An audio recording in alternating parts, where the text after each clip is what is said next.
द्वारका नगर येथे राधाकृष्ण मंदिराची प्राणप्रतिष्ठा होती। त्या ठिकाणी मी दर्शनाला गेलेले होते।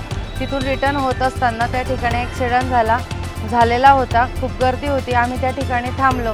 त्याच वेळेला तो ॲक्सिडेंट म्हणजे आम्ही येण्याच्या 3-4 मिनिट अगोदर तो ॲक्सिडेंट झालेला असल्यामुळे तेथील बाळाला खैरनार डॉक्टर यांनी मदतीचा हात देऊन त्यांनी लगेच निक्लेस हॉस्पिटलमध्ये नेलं आणि त्या बाळाची जी आजी होती म्हणजे जे मृत जी मुलगी झालेली होती तिची आई, दोघी मुलींच्या आया त्या ठिकाणी रडत होत्या। त्या मागे ऑटो रिक्षामध्ये होत्या। त्या तिथे रडत असताना आम्ही त्यांना धीर दिला आणि त्यांना सुद्धा आमच्या गाडीतून आम्ही हॉस्पिटलमध्ये आणलं। त्यानंतर हॉस्पिटलमध्ये आणल्यानंतर बाळाच्या संदर्भात आम्ही डॉक्टरांशी चर्चा केली। डॉक्टरांनी बाळ वगैरे व्यवस्थित आहे, पण कोणाची साईन घ्यायची, कोणाच्या भरोसे त्याची ट्रीटमेंट सुरू करायची।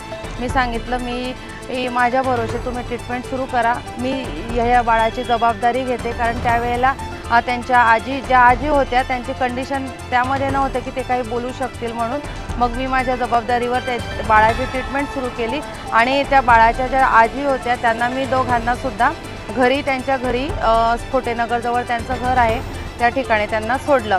खरं तर ट्रक आणि ट्रॅक्टरच्या माध्यमातून हा ॲक्सिडेंट झाला। मी या ठिकाणी सगळं खरं तर नम्र आवाहन करते प्रशासनाला सुद्धा की या रोडाने भरपूर ॲक्सिडेंट होता आणि स्फोटेनगर हा खरं तर ॲक्सिडेंट स्पॉट झालेला आहे। तर तिथे काहीतरी अशी व्यवस्था करावी की जेणेकरून ॲक्सिडेंटला आळा घातला गेला पाहिजे। कारण हे जे या हायवेवरचे जे ॲक्सिडेंटचे प्रमाण हे मोठ्या प्रमाणात वाढलेले आहेत। ट्रक चालक आणि ट्रॅक्टर चालक यांनी सुद्धा खबरदारी घेतली पाहिजे। कारण या ठिकाणी 2 वे आहेत म्हणजे मागून येऊन त्यांनी धडक दिलेली आहे, म्हणजे चुकी या ठिकाणी या ट्रक चालकाची आहे।